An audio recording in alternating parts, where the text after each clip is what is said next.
क्या श्री कृष्ण ने महाभारत युद्ध में केवल एक मार्गदर्शन की भूमिका निभाई थी या उनकी भूमिका कहीं अधिक महत्वपूर्ण और गहरी थी?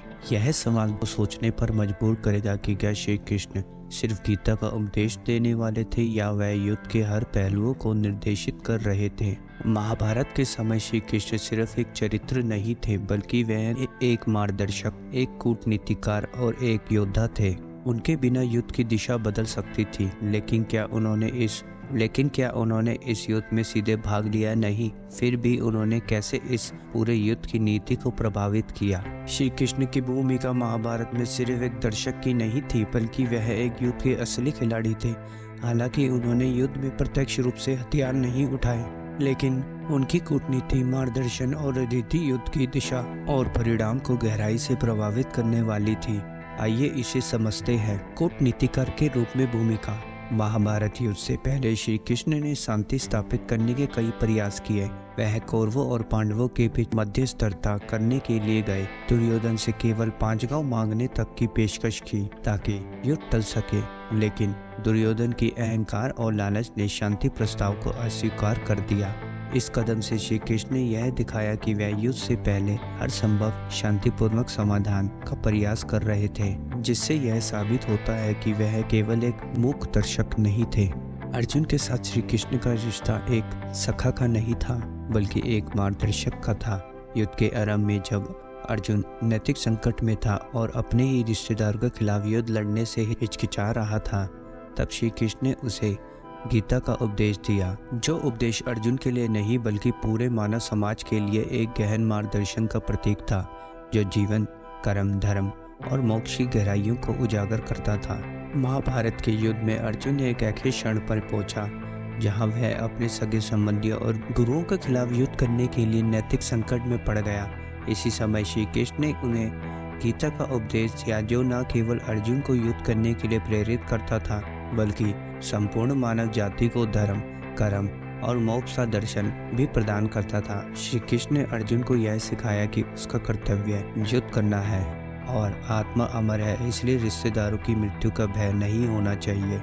इससे यह सिद्ध होता है कि श्री कृष्ण युद्ध के नायक थे, क्योंकि यदि वे अर्जुन को मार्गदर्शन न देते तो पांडवों की विजय असंभव होती। महाभारत युद्ध के दौरान अर्जुन को जब श्री कृष्ण ने अपना विराट रूप दिखाया तो यह उनके दिव्य स्वरूप और उनकी अपरिमित शक्ति का प्रतीक था। इससे अर्जुन को यह स्पष्ट हुआ कि श्री कृष्ण कोई साधारण व्यक्ति नहीं है, बल्कि स्वयं भगवान विष्णु का अवतार है, जो धर्म की स्थापना और अधर्म का नाश करने के लिए पृथ्वी पर आए हैं। विराट रूप का उद्देश्य अर्जुन और सभी को यह दिखाना था कि समय, नीति और कर्म के सभी फल पहले से तय है, और श्री कृष्ण का यह रूप इस बात का प्रमाण था कि उनकी भूमिका केवल एक दर्शक की नहीं, बल्कि समस्त सृष्टि के नेता की थी। श्री कृष्ण की युद्ध रणनीतियां और उनकी द्वारा समझे हुए धर्मयुक्त उपाय पांडवों की जीत के लिए अत्यंत महत्वपूर्ण थे। उनके बिना पांडव अधर्मियों के खिलाफ संघर्ष में सफल नहीं हो सकते थे। भीष्म, द्रोण और कर्ण जैसे महान योद्धाओं को हराने के लिए केवल शारीरिक शक्ति पर्याप्त नहीं थी। श्री कृष्ण ने पांडवों को उनके विरोधियों की कमजोरियों का सही समय पर पता लगाने और उनका लाभ उठाने में मदद करी। उदाहरण के लिए भीष्म अपराजित थे और उन्हें कोई भी पराजित नहीं कर सकता था, और उनके पास इच्छा मृत्यु का वरदान भी था। तब श्री कृष्ण ने अर्जुन को बताया कि अर्जुन, तुम अपने आगे शिखंडी को खड़ा करो, क्योंकि भीष्म स्त्री पर अस्त्र नहीं उठाएंगे,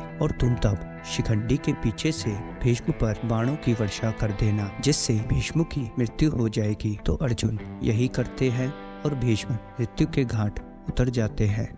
तो मित्रों, यह सब बताता है कि श्री कृष्ण की रणनीति बहुत ही मजबूत और कारक थी। जब कर्ण का रथ कीचड़ में फंस गया तो और उसे मृत्यु का सामना करना पड़ा, जब श्री कृष्ण ने अर्जुन को यह याद दिलाया कि कर्ण ने अधर्म के रास्ते पर चलकर द्रौपदी का अपमान किया था, यह अर्जुन के लिए कर्ण के खिलाफ निर्णायक वार करने का सही क्षण था।